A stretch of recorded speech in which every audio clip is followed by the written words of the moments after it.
골로새서 1장 7절로 14절 말씀입니다. 성령 안에서 너희 사랑을 이라는 제목으로 우리가 함께 살펴볼 텐데, 골로새서 1장 7절로 14절 말씀입니다. 지금까지 저희가 초기 교회가 역동적으로 구별되어지는 것 안에서 성령님이 어떻게 역사하신지를 함께 살펴봤습니다. 그리고 이제 중기에 접어들게 되면서 확증된 그 교회의 영향력 아래에서 하나됨을 지키시는 성령님께서 이제는 강력한 사상적 공격들인 혼합주의와 영지주의가 침해하는 그 가운데에서 어떻게 예수 그리스도의 이름을 붙잡고 교회가 교회될 수 있었는지 우리가 함께 살펴보고자 합니다. 비밀한 지식의 존재가 있다며 교회를 흔들고 있었던 혼합주의와 영지주의 앞에서 성령님이 교회를 어떻게 지키셨는지 우리가 함께 보기 위해서 골로새서 1장 7절로 14절 말씀 함께 보도록 하겠습니다. 찾으셨으면 저희가 여러분이 한번 교독하도록 하겠습니다. 이와 같이 우리와 함께 종된 사랑하는 에바브라에게 너희가 배웠나니 그는 너희를 위한 그리스도의 신실한 일꾼이요 이로써 우리도 듣던 날로부터 너희를 위하여 기도하기를 그치지 아니하고 구하노니 너희로 하여금 모든 신령한 지혜와 총명의 하나님의 뜻을 아는 것으로 채우게 하시고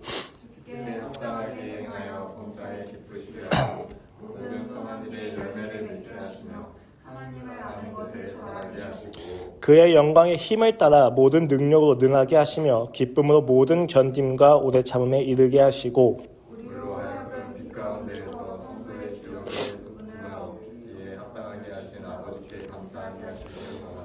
그가 우리를 흑암의 권세에서 건져내사 그의 사랑의 아들의 나라로 옮기셨으니 아멘. 세상을 살아감에 있어서 저희는 때때로 되게 쉽기도 하고 어렵기도 합니다. 하나님의 은혜로 인해서 되게 쉽게 우리가 이 세상을 살아낼 때도 있는 반면에 하나님의 은혜와는 상관없이, 그러니까 세상을 사는 게 너무 쉬운데 하나님께는 전혀 의지하지 않고 쉬워질 때가 있어요. 가끔은. 그러니까 기도하지도 않고 말씀을 보지도 않는데 세상을 사는 게 아무런 문제가 없을 때가 있습니다. 이것이 우리에게 은혜일 수도 있겠지만 많은 경우에는 우리가 세상의 그 질서에 저항하지 않기 때문에 쉬워질 때가 있다는 거죠. 이게 무엇을 의미하냐면요, 여러분, 세상은요 저항할수록 강하게 느껴집니다. 힘들게 느껴지고 어렵게 느껴지는 거죠. 그 세상의 질서에 내가 순순히 종속되지 않겠다고 하면서 살아간다면, 그 세상의 질서 앞에서 내가 신앙인으로서 살아가겠다고 결단하면 할수록 이 세상은 우리에게 때때로 굉장히 강력하게 다가오게 된다는 것입니다. 그렇지 않다면 우리는 하나님의 은혜를 굳이 의지하지 않더라도 이겨낼 수 있다는 것이 되겠죠. 이 세상을 살아가는 데 있어서 우리는 반드시 어려움을 겪게 될 것입니다. 물론 그 어려움 가운데서 은혜가 부어지면 그 모든 어려움이 하나님 안에서 선하게 느껴지고 쉽게 느껴질 때도 있긴 하겠지만, 우리에게 이 세상이 쉽게 느껴진다면 항상 의심해 봐야만 합니다. 지금 내가 하나님의 은혜 안에서 쉬운 것인지 아니면 세상과 싸우기를 멈췄기 때문에 쉬운 것인지에 대해서 말입니다. 우리가 세상의 급류를 거슬러 저항하면서 살아갈 때 세상은 거세게 그리스도인을 압박하는데 주되게 크게는 두 가지의 방법으로 그리스도인을 압박합니다. 첫 번째는 핍박이고 두 번째는 유혹입니다. 그리고 오늘날 대한민국은 핍박보다는 유혹이 굉장히 강대한 상황 속에 있습니다. 굉장히 교묘한 것이죠. 예수 그리스도의 신실함과 그리고 그와의 깊은 관계의 자리를 율법이나 영적 경험이나 비밀한 지식으로 대체하려고 하는 유혹들이 있어 오고 있다는 것입니다. 조금 더 구체적으로 표현하자면 우리는 어느샌가 신앙을 교회에 내는 헌금이나 사역의 헌신의 정도나 세상에서 얼마나 성공했는지에 대한 척도나 자아실현이 얼마나 잘 되었는지나 얼마나 상담을 잘 해줄 수 있는 인격과 성품을 가지고 있는지에 대한 것이나 세상이 얼마나 잘 돌아가고 있는지, 그 세상에서도 아무나 소유할 수 없는 정보를 획득했는지에 대한 여부를 가지고 신앙을 판단하고 있다는 것입니다. 그가 얼마나 예수 그리스도를 잘 믿느냐는 당연한 것이고, 그 위에 그가 얼마나 능력이 있고 얼마나 많은 소유를 하고 있는지에 대해서 보면서 그것을 신앙의 척도인 것처럼 이야기하는 상황 속에 있다는 것입니다. 그리고 오늘 우리가 함께 바라보고 있는 이 본문의 골로새서 역시도, 그리고 골로새서의 배경이 되는 골로새 교회 역시도 그 유혹을 지나치게 받고 있는 상황에서 있습니다. 그리고 그러한 상황 속에 있다는 것을 알고 있기에 바울이 그들에게 오늘 편지를 보내는데 그 편지의 내용이 골로새서인 것이죠. 그 골로새서 안에서 역사하시는 성령님을 통하여 우리는 다시 한번 이 땅의 거센 위협 앞에서 이겨낼 수 있는 담대함의 기초를 찾고자 합니다. 제일 먼저 우리는 골로새 교회가 어떠한 유혹 속에 놓여져 있는지 함께 살펴볼 필요가 있습니다.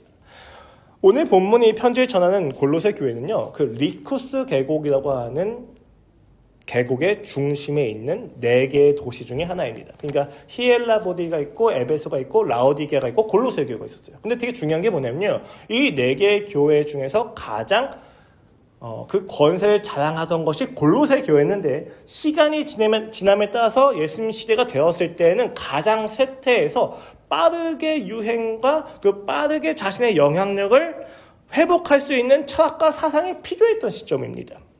그러니까 세상의 흐름에 뒤처져서 빨리 그 세상의 흐름을 따라가려고 하는 처지에 있는 게 골로새 교회였던 거예요.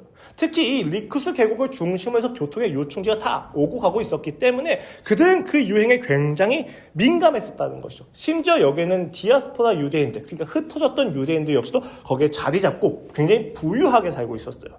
부유하게 살고 있기 때문에 단순히 로마로부터 우리가 벗어나야 된다는 것을 넘어서서 그런 유행에 맞춰서 우리의 구원을 재해석하고자 하는 시도들이 굉장히 많이 있었고, 그러한 시도들 중에 하나가 천사 숭배나 금욕주의적인 신비 체험들이 유대교 안에 굉장히 가득했다는 것입니다. 이러한 상황 속에서 교회가 세워졌으니 얼마나 그들로 하여금 신앙의 위협이 되는 사상이 많이 있었겠습니까? 그 신앙의 유혹이 되어지는 많은 사상들 중에 하나가 영기주의고 신비주의고 여러 가지인데, 중요한 것은 이거예요. 어떤 사상이든지 간에 지금 이 골로새 교회를 지금 위협하고 있는 것은 핵심적으로는 예수님 한 분만으로는 부족하다라고 이야기하는 견해였습니다.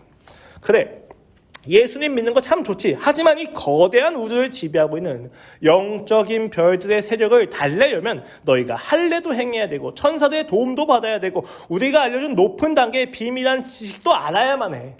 예수님을 아는 것만은 부족해 라고 그들을 이야기하고 계급화시키고 분열시키고 있었다는 것이죠. 오늘날은 좀 다릅니까? 그렇지가 않습니다. 오늘날 한국교회가 마주하고 있는 건 역시도 좀 비슷해 보입니다.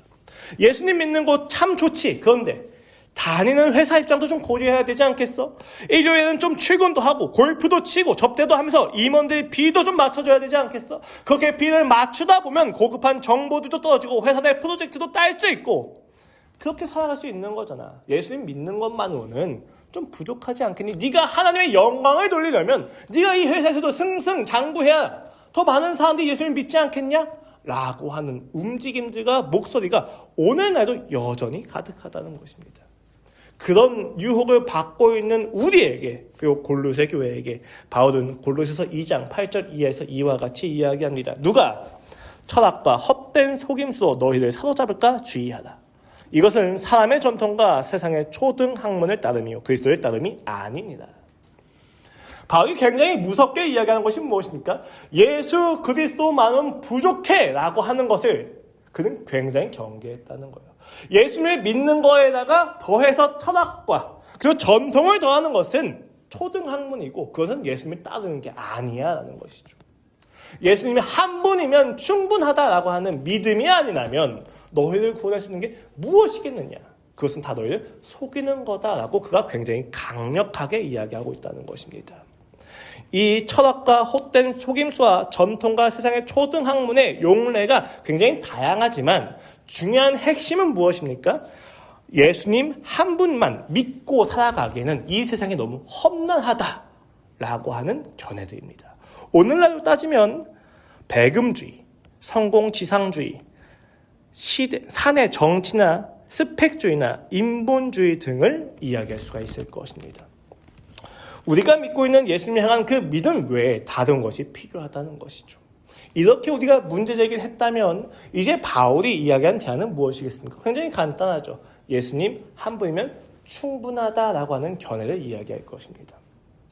예수님이 한 분이면 충분하다라고 하는 견해 안에서 성령님이 하시는 역할은 무엇입니까? 성령님은 본래 자신을 드러내지 않고 자신을 보내신 이를 드러내시고 높이시는 분이시기 때문에 성령님이 오시면 예수님을 드러내실 터인데 골로새서 전체에서 성령은 단 한 번 언급됩니다. 그리고 단 한 번 언급되는 성령님의 그 묘사된 표현을 통해서 우리는 어떻게 우리가 이 땅에서 예수님으로만, 예수님을 믿는 믿음으로만 살아가는 것이 가능한지에 대해서, 그리고 그것이 세상과 어떻게 다른 것인지에 대해서 함께 살펴볼 수가 있다는 것이죠. 그런 점에서요, 여러분, 오늘 성령님이 언급되고 있는 본문의 위치가 굉장히 절묘하다는 사실을 우리가 확인할 수가 있습니다. 골로새서는요, 서론과 결론을 제외하면 예수님의 창조와 재창조를 언급하면서 예수님이 제일 최고야, 탁월하셔 라고 이야기하고, 이 탁월함에 비춰서 세상의 초등함을 보니까 야 아무것도 아니네 라고 이야기한 다음에, 그러니까 너희가 예수님을 따라가는 것을 통해서 위의 것을 구하고 새 삶을 입으라 라고 실천적인 권면을 하는 게 전체 내용입니다. 그리고 우리가 오늘 함께 살펴보고 있는 7절로 14절은요 서론에 해당하는데, 이 서론도 두 가지로 나눠져 있어요. 3절부터 8절, 9절부터 14절이죠. 근데 3절부터 8절까지는요 감사에 대한 이야기입니다. 바울이 에바브라라고 하는 사람을 통해서 골로새 교회가 어떻게 예수님을 잘 믿고 있고 어떻게 서로 사랑하는지에 대해서 이야기를 듣고 나서 바울이 감사하는 내용이 3절로 8절이에요. 그리고 9절로 14절 말씀은 그 골로새 교회를 위해서 기도하는 본문입니다. 그런데 오늘 본문을 보시면요 7절로 14절을 잡고 있죠. 여기서 중요한 건요 3절로 8절과 9절로 14절을 이어지고 있는 본문의 7절부터 9절의 내용인데, 이 7절부터 9절의 내용에 성령님이 언급되고 있다는 거예요. 무슨 이야기냐? 우리가 개인적으로 살아가는 그 삶에서 감사할 때가 있는데, 그 감사에서 그치지 않고 그 감사에 이어서 우리로 하여금 기도하게 이끌어가는 동력이 무엇이냐? 브릿지가 무엇이냐? 성령님이라고 하는 것입니다. 여러분 되게 재밌습니다. 사실 우리의 인생 속에, 이 신앙생활 속에서요, 우리가 감사를 하기 시작하고 감사를 해냈으면 더 이상 기도할 필요가 없어요. 왜요? 감사하니까. 이미 끝난 거잖아요. 나의 모든 인생에 자족하고 만족하고 있다니까요. 그냥 더 이상 기도할 것이 없는 것이죠. 그런데 이상하게 성경을 보면요, 감사한 다음에 기도를 하기 시작해요. 감사 기도가 끊어지지 않습니다. 감사하고 기도하고 감사하고 기도하게 되는 거예요. 여러분, 기도는요 본질적으로 결핍이 있기 때문에 합니다. 해결되어야 될 문제가 있기 때문에 하는 것이죠. 감사하고 병행할 수가 없는 거예요.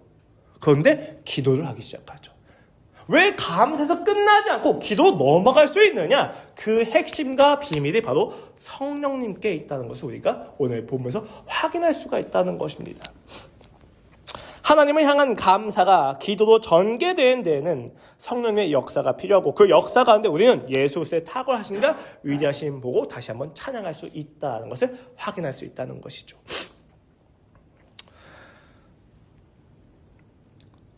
핵심적으로 굉장히 재밌는 건요, 그 감사의 내용에서 성령님이 언급이 될 때 성령님이 한 사람을 언급합니다. 그 사람이 누구입니까? 골로새 교회를 세웠다고 알려져 있는 에바브라예요. 7절 말씀입니다. 이와 같이 우리와 함께 종된 사랑하는 에바브라에게 너희가 배웠나니 그는 너희를 위한 그리스도의 신실한 일꾼이요 성령 안에서 너희 사랑을 우리에게 알린 자니라. 지금 3절부터 5절까지는 골로새 교회에서 어떤 일이 있었는지 자기가 에바브라한테 들었는데 참 감사하다에 대한 이야기를 합니다. 야, 그것을 하시는 이는 하나님이신 거야 라고 바울이 이야기를 해요. 그리고 나서 7절에서 8절까지 갑자기 에바브라를 이야기합니다. 그 에바브로부터 너희가 배웠다라는 것이죠.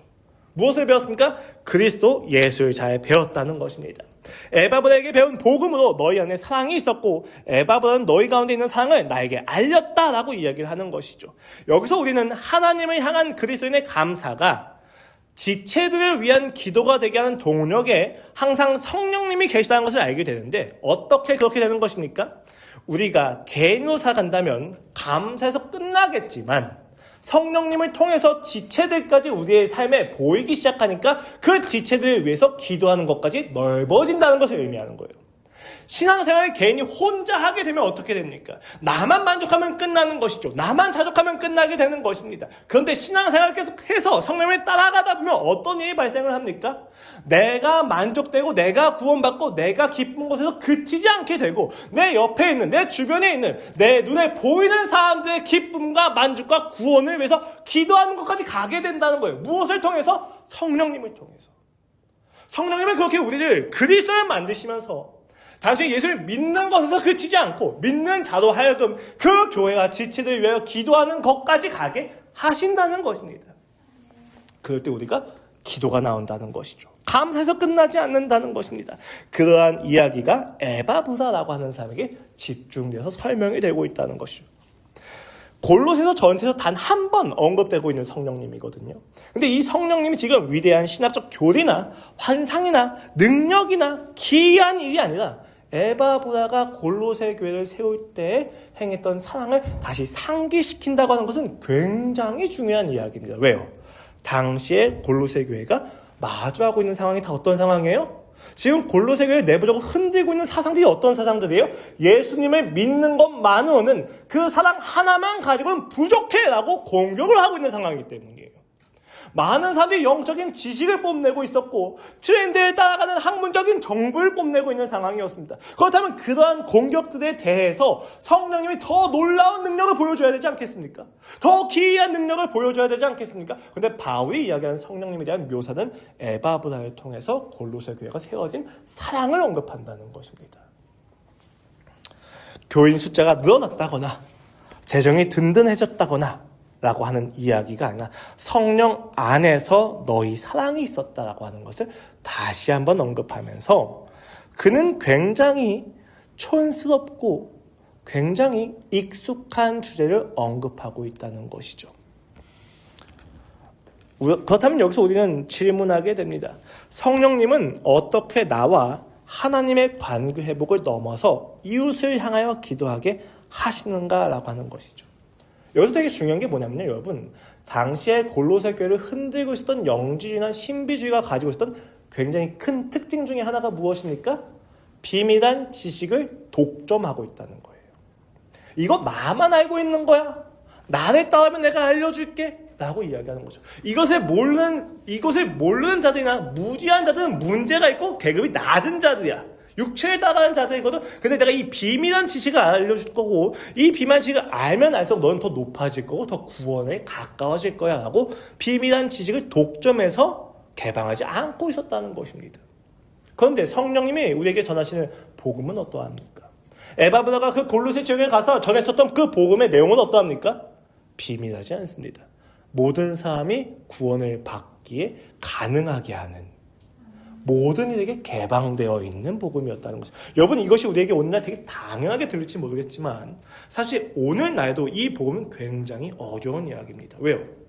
여러분, 모든 사람을 구원하기보다는 타겟팅을 정확히 해서 정확하게 결핍이 있는 자들만 구원해 주는 게 훨씬 쉬워요.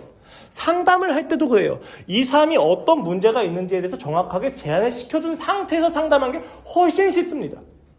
근데 모든 사람의 구원을 받을 만한 복음이다라고 이야기하는 순간 우리는 어떤 질문과 딜레마에 빠지기 시작합니까? 그러면 이러한 상황에서도 구원받을 수 있어요? 이러한 상황에서도 구원받을 수 있어요? 이 비극과 부조리함과 부당함 가운데서 여전히 예수를 믿는 게 복음이 맞아요? 라고 하는 질문을 듣게 되는 거예요. 있을 수가 없는 이야기죠. 너무 어려운 이야기인 겁니다.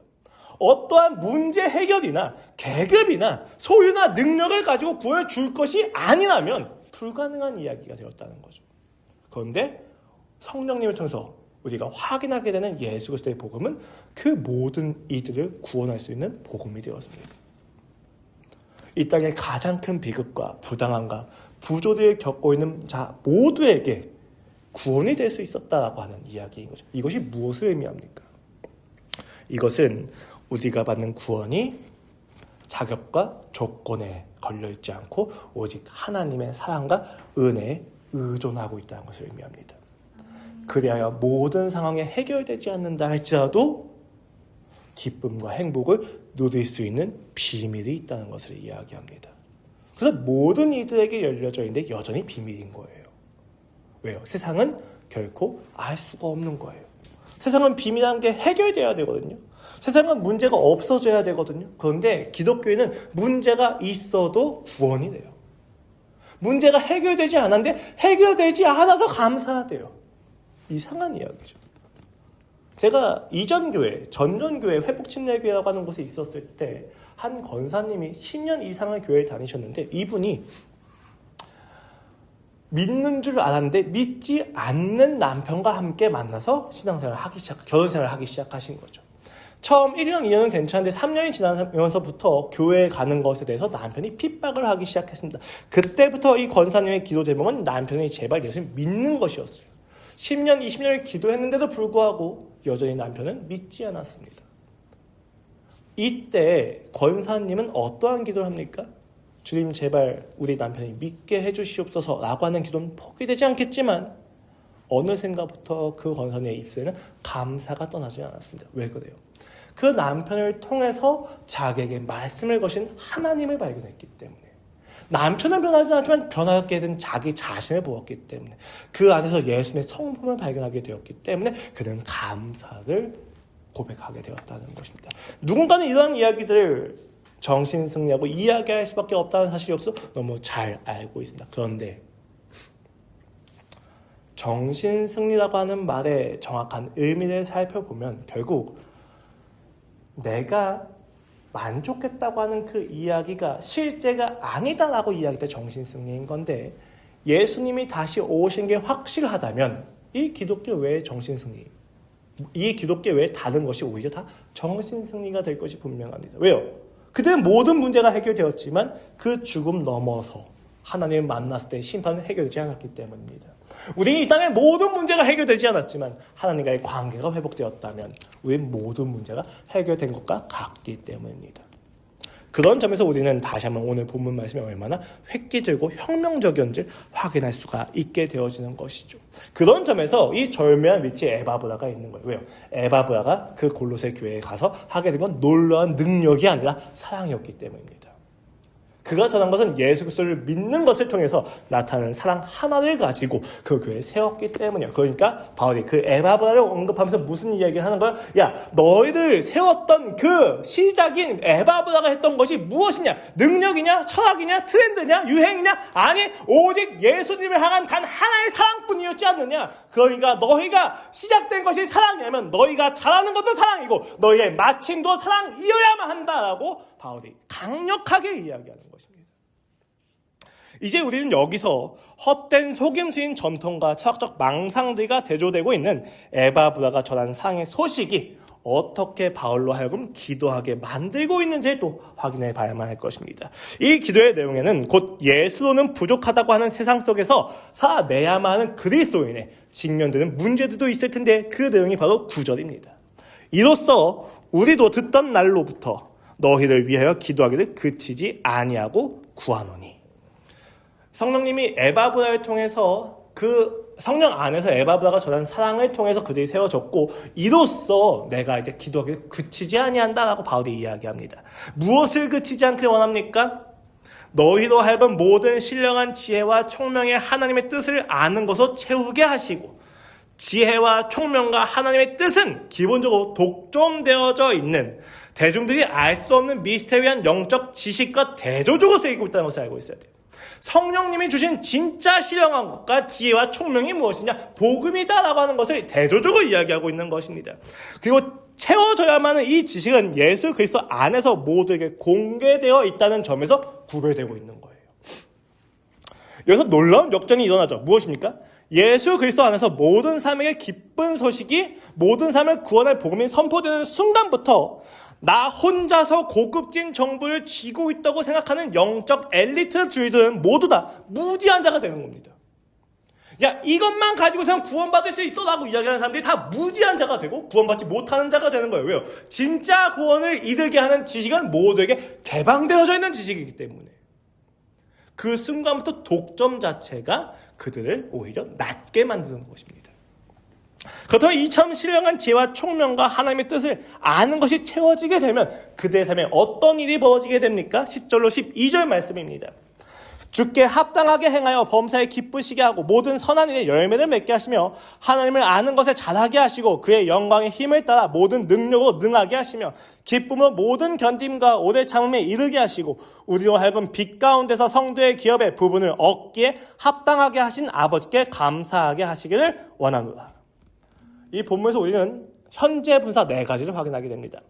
열매를 맺게 하시고 잘하게 하시고 능하게 하시고 이르게 하시는 거죠. 그 이 네 가지의 현재 분사, 현재 진행형의 상태는 모두 다 주동사인 주께 합당하게 행하여 범사에 기쁘시게 하는 내용이자 방법으로 나타나고 있다는 것을 확인할 수가 있죠.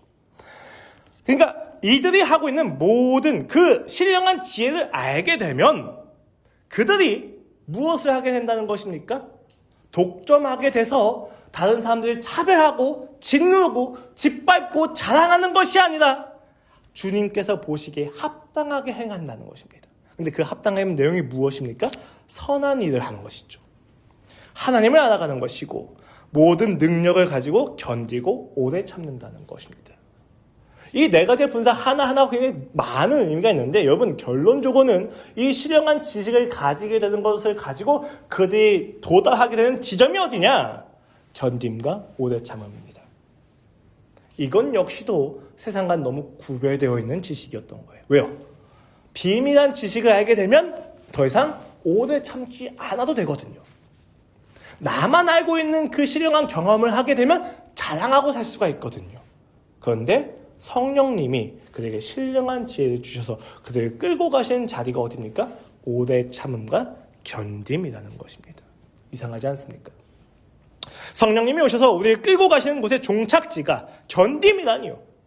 영적 엘리트를 자처하는 자들에게 교회의 공동체 그리고 신령한 성령으로 충만한 교회의 모습이 얼마나 다른지를 대조하고 싶었던 바울의 마음은 잘 알겠는데 성령님이 충만해서 내가 가야 될 자리가 오래 참음과 견딤이라면 나는 싫다라는 생각이 들지 않습니까?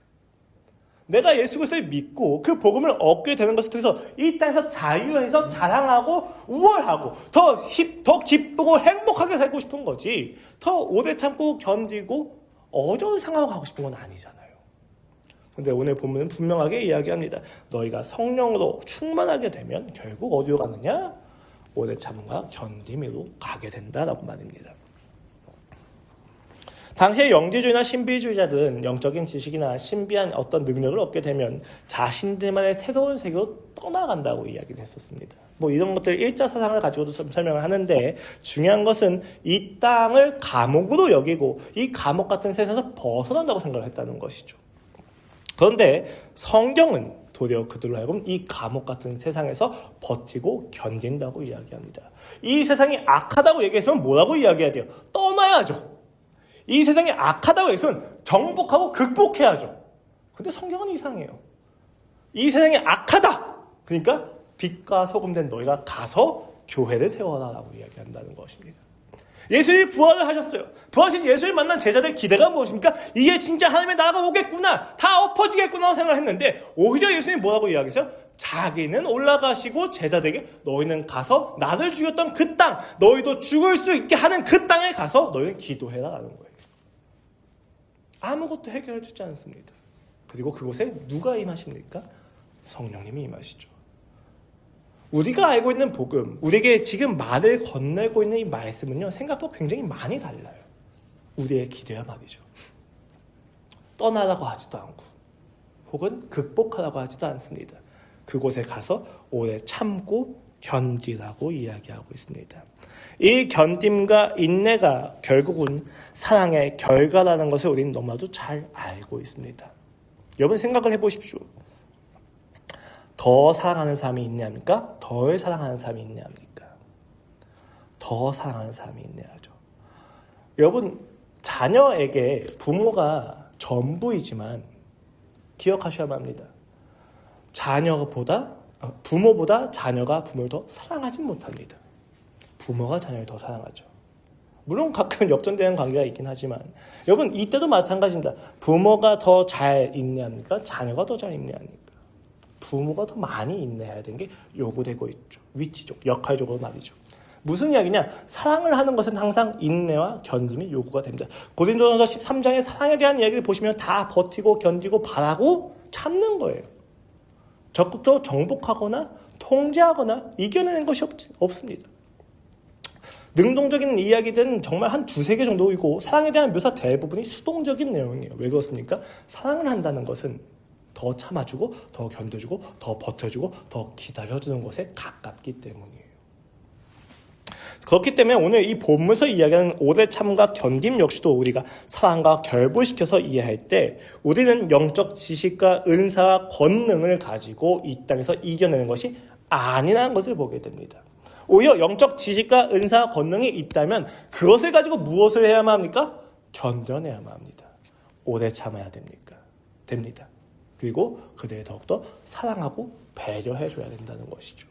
내가 능력이 있다서 바로 능력을 보여서 그들로 하여금 예수를 믿게 하는 것이 아니라 그 능력을 가지고 어느 때가 하나님의 때인지를 끊임없이 기다리고 기도하면서 적절한 때에 하나님의 능력을 보여준 것을 통해서 그가 나를 따르는 것이 아니라 하나님을 따라가도록 배려하는 것이 우리가 해야 될 사역이라고 이야기하는 것이죠.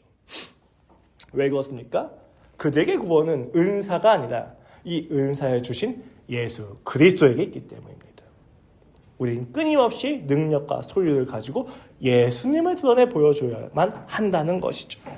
오늘날 사는 그리스도인들에게도 똑같이 필요한 메시지입니다. 주식에 대한 빠른 정보나 학계의 트렌드를 반영하는 지식이나 신비한 체험과 능력이 교회를 교회되게 합니까?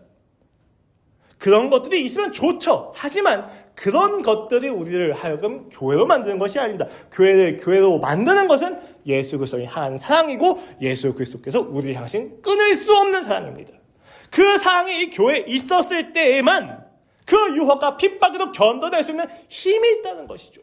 교회가 있는데 참지 않고 버티지 않고 견디지 않습니까? 그럼 교회일 수가 없는 거예요.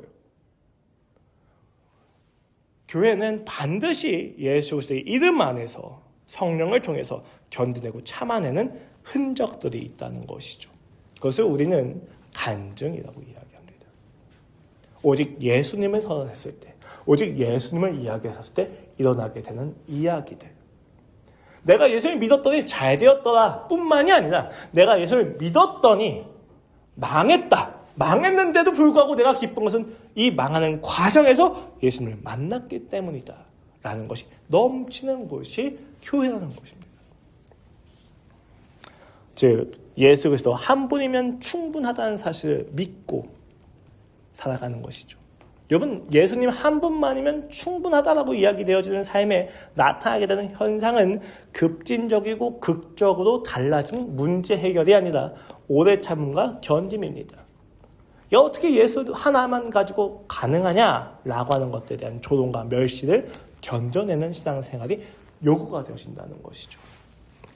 우리가 성령님께 기대하는 내용과는 상반된 내용이라는 것을 너무나도 잘 알고 있습니다.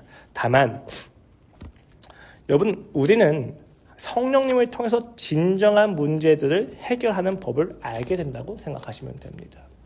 세상 사람들은 당장 해결되지 않는 문제를 가지고 복음의 진위를 묻지만 여러분, 복음이 우리로 하여금 나아가게 하는 방향은 문제를 해결하게 되는 극적인 기적을 기대하는 것이 아니라 해결되지 않는 문제도 버티고 기다리는 힘을 길러준다는 것에 있습니다. 문제를 직면할 수 있는 힘을 길러준다는 것이죠. 오늘날 AI의 발전에서는 더더욱 분명해졌죠. 능력자들과 지성인들은 너무 많이 있습니다. 그러나 어려움을 견뎌낼 수 있는 공동체는 많지 않습니다. 왜 그것은 대체하지 못하는 것입니까? 교회가 교회되기 위한 가장 필요한 내용들이 결국은 성령님 안에서 사랑이고 그 사랑 가운데서 오래 참고 견디며 우리의 문제가 해결되지 않는 가운데서 버텨내는 힘이라는 사실을 우리는 이 본문 안에서 다시 한번 확인하게 되어지는 것이죠. 그렇다면 내가 이 성령님을 통해서 어떤 예수님을 만나야만 견뎌낼 수 있겠는가? 라고 하는 질문으로 다시 한번 우리는 본문을 보게 됩니다. 그리고 그 질문에 대한 대답이 오늘 본문의 12절 이하입니다. 내가 어떤 예수님을 만나면 문제가 해결되지 않는데도 불구하고 행복할 수 있습니까? 라고 하는 질문에 대한 대답이 12절 이하예요. 우리와 하여금 빛 가운데서 성대의 기업의 부분을 얻기에 합당하게 하신 아버지께 감사하기를 원하노라. 그가 우리를 흑암의 권세에서 건져내사 그의 사랑의 아들의 나라로 옮기셨으니 그 아들 안에서 우리가 속량 곧 죄사함을 얻었도다. 라고 하는 것입니다. 앞선 절까지 현재 분사의 현재를 썼지만 지금 이 부분부터 시제는 모두 과거 시제로 바뀌게 됩니다. 바울은 성령님이 사랑을 역사하셔서 그들 주께 합당하게 살아나게 하는 힘을 주실 수 있는 근거로 12절 이하에서 주 하나님께서 우리를 흑암의 권세에서 사랑의 아들의 나라로 옮기셨다고 하는 구원의 역사를 언급합니다. 무슨 이야기예요? 우리의 정체성이 달라졌다는 것입니다. 어떻게 문제가 해결되지 않았는데도 불구하고 견딜 수 있느냐? 우리의 정체성이 참으로 어디에 있는지를 확인하게 되었다는 거예요. 내가 지금까지 세상의 자녀로 살았을 때는 세상에서 이야기하는 성공과 권력과 능력과 우월감과 자랑이 나의 인생의 유일한 행복이었는데, 내가 예수님을 만나고 나서 그 흑암의 권세에서 벗어나서 살아가는 하나님의 아들에 나와 옮겨갔을 때에는 이제 나의 행복이 능력과 권세와 돈이 아니게 되었다는 것입니다. 무엇이 됩니까? 아버지가 나를 여전히 사랑하신다는 사실을 확인하게 된다는 것에서, 놀랍게도 여러분, 하나님의 사랑을 받고 내가 하나님을 사랑하게 되면 어떤 일이 벌어지게 돼요? 열심히 살고 싶어져요. 근데 진짜 놀라운 건요, 자녀된 관계의 정체성 안에서는 실패도 기쁘게 됩니다. 왜요? 내가 열심히 시험 공부했는데 100점 만점에서 50점을 받았어요. 그럼 기쁘지가 않잖아요. 그 초라한 성적지를 가지고 아버지께 가서 아빠 죄송해요 라고 보여줬을 때, 아버지가 그 50점을 가지고 질책하지 않고 그의 노력을 알아봐 주시고 앞으로 어떻게 하면 좋은지에 대해서 함께 기다려주시고 함께 대화를 나누실 때, 자녀는 무엇을 경험하게 됩니까? 100점을 받아서 칭찬한 것보다 더 귀한 것을 알게 되죠. 아빠는 내가 실패해도 사랑하는구나. 아빠의 사랑은 나의 자격과 조건에 좌지우지되지 않는구나 라고 하면서 아버지를 알아가는 성품과 아버지의 인격을 더 알아가는 기쁨이 있다는 거예요. 문제에서 해결을 실패했다 할지라도. 왜 그것이 가능합니까? 우리의 정체성이 자녀이기 때문입니다. 내가 자녀가 아니라면 50점 내라고 하는 시험지를 내놨을 때 나는 버려짐을 경험할 거고, 나는 경쟁을 경험할 거고, 나는 저주를 경험할 것인데, 이제 더 이상 나는 그 저주와 정죄를 무서워하지 않아도 된다고 이야기하는 것입니다. 왜요? 하나님께서 예수 그리스도를 죽이시고 부활하신 것을 통해서 우리를 그와 동등하게 여기고 계시는 곳으로 나아갔기 때문입니다. 그래서 우리는요, 해결되지 않는 문제 가운데서도 기뻐할 수 있게 됩니다. 해결되든 해결되지 않든 하나님을 경험하게 됩니다. 이 하나님을 아는 지식이 우리의 인생에 주어진 가장 큰 기쁨임을 알게 되어지는 것이죠. 이때 비로소 모든 사람이 기쁘게 받을 만한 복음이 되어지는 것입니다. 문제 해결이 구원이라면 모든 사람이 받을 수 없을 것입니다. 확신합니다. 만약에 성경이 문제 해결을 복음으로 이야기했다면 저는 예수님을 믿지 않았을 것입니다. 왜요? 조금만 눈을 돌려도 모든 사람이 문제가 해결되지 않는 게 분명하기 때문이에요. 예수 그리스도를 믿는 자들이 해결되지 않는 문제 가운데 절망하고 있는 것이 분명하기 때문입니다. 그런데 복음은 문제 해결을 이야기하지 않습니다. 우리가 흑암의 권세에서 사랑의 아들의 나라로 옮겨섰다고 하는 놀라운 복음을 이야기하고 있다는 거죠. 거기서 우리의 정체성이 바뀌게 되는 겁니다. 바뀐 정체성에 따라 우리가 기뻐하게 될 내용이 달라지게 된다는 것입니다. 그러니 여러분, 오늘 본문 말씀을 마침에 있어서 우리가 기억해야 될 것은 무엇입니까? 내가 누구인가 하는 것입니다. 나는 저 흑암의 권세 아래에 있는가? 사랑의 아들의 나라에 있는가? 내가 만약에 사랑의 아들의 나라에 있다면 내가 추구해야만 할 기쁨의 내용이 무엇인가? 라고 생각을 해야만 한다는 것이죠. 바울은 우리의 정체성이 문제를 해결하는 것에서 기쁨을 얻는 것이 아니라 문제의 해결 여부와 상관없이 문제를 마주하고 견디고 버티고 인내하는 가운데서 하나님을 아는 지식이 자라고 열매 맺히고 능하게 되어 예수 그리스도의 성품을 닮아가는 것에서 기쁨이 있다고 확신하고 있는 것입니다. 이것은 일종의 출애굽과도 같습니다. 노예로 있었을 때의 기쁨은 더 이상 하나님 나라의 백성이 되었을 때의 기쁨과 동일하지 않은 거죠. 여러분, 출애굽했을 때 잘 생각을 해보세요. 힘든 일이 있을 때마다 이스라엘 백성이 무엇을 불평하면서 어디로 돌아가기 원합니까? 다시 애굽에 종됐던 시절, 부뚜막 옆에서 먹던 마늘과 고기를 그리워하지 않습니까? 그것을 왜 죄라고 이야기하십니까? 힘든 것에 대한 토도 때문에 그런 것이 아니고 그들이 정체성을 버리지 못하는 것에 있기 때문입니다.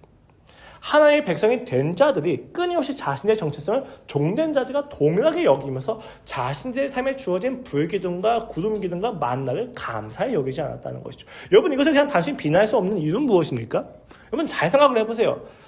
약 38년이죠. 38년 동안 광야에 돌게 됩니다. 그럼 38년 동안 무엇을 경험했느냐? 불기둥과 구름기둥과 만나 여러 가지 기적을 경험했어요. 그렇다면 그들의 삶에서 그 기적이 기적이겠습니까? 일상이겠습니까? 일상이죠. 지루한 거예요. 당연한 거죠. 그것이 당연한 삶 속에서 그들이 추구하는 기쁨은 이전에 자기들 기쁘게 해주었던 예전의 기억이 되어질 수 있다는 것입니다. 여러분, 이 이야기는요, 단순히 우리가 조선시대의 노예 제도에서 살지 않으니까 감사합시다라고 하는 내용이 아니에요. 500년 전에 해결되기를 원했었던 문제들이 해결된 오늘날에도 여전히 불평과 불만과 아픔이 있다는 사실에 주목해야 된다는 것입니다. 무슨 이야기예요? 이 세상에서는 결코 해결되지 않는 갈증이 있다는 것입니다. 이 갈증은 우리가 이야기하는 문제의 해결에서 이루어지는 것이 아니라 하나님이 나를 만나주시는 정체성의 변화에서만 나타날 수가 있다는 것입니다. 이렇게 정체성의 변화가 되면요, 이스라엘 백성이 방황을 했던 그 38년은 방황이 아니고 저주가 아니라 훈련의 기간이고 하나님과 이스라엘 백성 간의 신혼 기간이 되어집니다. 그를 더 깊이 만나는 시간인 거죠. 정체성이 변하지 않은 상태라면 그 38년의 시간은 고난이고 압제이고 폭력받게 되지 않습니다. 그렇다면 무엇이 중요합니까? 내가 당하고 있는 상황 자체를 변화시키는 것이 아니라 이 상황을 대하고 있는 나의 마음과 나의 정체성을 다시 한번 확인해야만 한다는 것입니다. 나는 누구인가에 따라서 이 상황을 해석하는 힘이 달라지기 때문입니다. 우리가 성령께 붙잡혔을 때 무엇을 확신할 수 있느냐? 내 정체성이 예수 그리스도 안에 있다는 것을 확인하게 된다는 것입니다. 그것을 기억하셔야만 합니다. 어느 순간부터 우리가 스몰 토크를 할 때 MBTI가 좀 많이 등장하기 시작했던 것 같아요. 옛날에 혈액형처럼 애착 유형에 대한 이야기는 조금 더 전문적이니까 잘 안 하고 MBTI가 굉장히 많아진 시점인 거죠. 이런 현상은요, 사회학적으로 분석할 때 인간이 스스로를 조금 더 간단하고 쉽게 이해하기 위한 시도라고, 그리고 그 욕망이라고 이야기가 되어지고 있습니다. 그런데 이 현상을 조금 더 밀도 있게 바라봐야만 할 이유가 있어요. 왜냐하면 MBTI나 애착 유형 검사 등은 혈액형처럼 평생 변할 수 없는 운명처럼 낙인 찍어주는 도구가 아니기 때문이에요. 근데 어느샌가부터 MBTI나 애착 유형 검사를 가지고 자기들의 삶을 낙인 찍어버리고 난 이런 사람이야 라고 끝나버려요. 심지어 어떻게까지 됩니까? 나는 애착 유형에서 불안형 사람이니까 네가 나한테 맞춰줘야 돼 라고 강요하기 시작합니다. 근데 여러분, MBTI나 애착 유형 검사는 모두 다 스스로를 이해하기 위한 수단이었어요. 왜 스스로 이해하게 하기 위함입니까? 위로해주고 어떻게 변해나가면 될지에 대해서 희망을 주는 검사였단 말이죠. 그런데 어느샌가부터 이것을 가지고 우리 스스로 낙인 찍어버리고 고립시키고 단절해버립니다. 난 이런 사람이니까 다 끊어버릴 거야 라고 되어버리는 것이죠. 아닙니다, 여러분. 이것은 모두 다 세상의 유혹이고 기만입니다. 애착 유형과 MBTI는 모두 다 우리로 하여금 더 잘 나아가게 하기 위했던 것처럼 우리는 우리의 인생을 그렇게 바라봐야만 합니다. 무슨 이야기냐? 이 도구가 문제가 아니라 이 도구를 대하는 우리의 정체성이 문제라는 거예요. 하나님의 형상을 가지고 있는 우리가 MBTI나 애착 유형 하나만 가지고 결정될 것처럼 생각한다는 것 자체가 정체성의 혼란이라고요. 우리의 형상은, 우리가 가지고 있는 하나님의 형상은 그 정도에 불과하지 않습니다. 그 모든 것들을 이겨내고 극복하고 더 넘어설 수 있을 만큼의 탁월함이 이 안에 있기 때문에 우리는 한번 우리가 낙인시켜진 내용들을 가지고 다시 한번 스스로를 재점검하여서 더 나아갈 수 있는 힘을 가지고 있다는 것이죠. 그리고 그 힘의 대부분이 교회에 있다는 것을 우리가 알 수가 있습니다. 물론 그렇다고 해서 그렇게 낙인 찍고 있는 이들을 그냥 무작정 비난할 수는 없죠. 왜요? 인간은 고통을 피하고 싶어하는 게 당연하기 때문이에요. 내가 나를 직면한다는 건 너무 어려운 이야기잖아요. 그런데 기억하셔야만 할 것은 무엇입니까? 고통을 피하려고 하는 것을 문제 삼는 것이 아니라 피하려고 하는 세상의 방법이 그들로 하여금 결국 고통을 더 심화시킨다는 것에 있습니다. 직면하고 마주하는 것이 우리에게 계속해서 권면되어야만 할 이유는 그것을 통해서만 우리가 더 나아질 수 있기 때문이고 치료받을 수 있기 때문인 것이지, 회피하고 도망가는 것을 그냥 놔둘 수 없는 이유는 그 방법 가지고는 그 고통과 지옥이 해결되지 않기 때문이라는 것을 우리가 분명히 알아야 된다는 것이죠. 우리가 흑암의 권세에서 하나님의 사랑의 아들의 나라로 옮겨졌을 때 우리가 가질 수 있는 그 영원한 영광과 찬란한 기쁨이 무엇입니까? 세상이 제공하는 많은 검사들과 세상에 제공하는 많은 사상의 유혹들 가운데에서 우리는 그 유혹과 사상과 심리학에 결정당하지 않을 수 있는 힘을 가지고 있다는 것입니다. 낙인 찍힐 수 없습니다. 왜요? 우리의 정체성이 이미 증명되었기 때문이에요. 예수 그리스도의 십자가의 죽음과 부활 안에서. 그러니 여러분, 다시 한번 여러분의 삶에서 회피형이나 불안형이나 여러 가지 상처들이 우리를 가두려고 하는 운명론에서 다시 한번 예수 그리스도의 십자가를 붙드십시오. 아무리 내 과거의 상처가 강하더라도 십자가에서 죽으신 그리고 십자가에서 부활하신 이의 사랑보다 강하진 않기 때문입니다. 그런 점에서 저는 여러분에게 다시 한번 이야기합니다. 예수님만으로는 부족하는가? 그렇지 않습니다. 예수 그리스도를 믿는 것으로 부족하다면 이 땅에 어떤 것도 우리를 구원할 수 없다는 것을 기억하셔야만 합니다. 예수 그리스도의 이름 외에는 우리를 일으켜 세울 수 있는 힘이 없다는 것 역시도 기억해야만 합니다. 이것은 논리적으로 무엇이 옳은지 옳지 않은지에 대한 선택지가 아니라 절박함입니다. 그가 아니라면 우리를 행복하게 해줄 수 있는, 우리로 하여금 거두고 나아가게 해줄 수 있는 질서가 없다는 사실에 대한 인지와 절박함이라는 것을 가지고 다시 한번 주 예수의 이름을 부르짖으며 나아가기를 소망하겠습니다. 나를 망가뜨리고 나를 무너뜨리는 악한 정사와 권세의 속삭임과 압제 앞에서 다시 예수 그리스도의 이름을 붙들고 버티고 견디고 참아내십시오. 그 자리에 성령님이 임하시어 여러분을 하여금 다시금 그 문제와 아픔과 상처를 마주보게 하시면서 예수의 마음을 깊이 넓게 풍성하게 알아가게 하실 것입니다. 함께 기도하시겠습니다.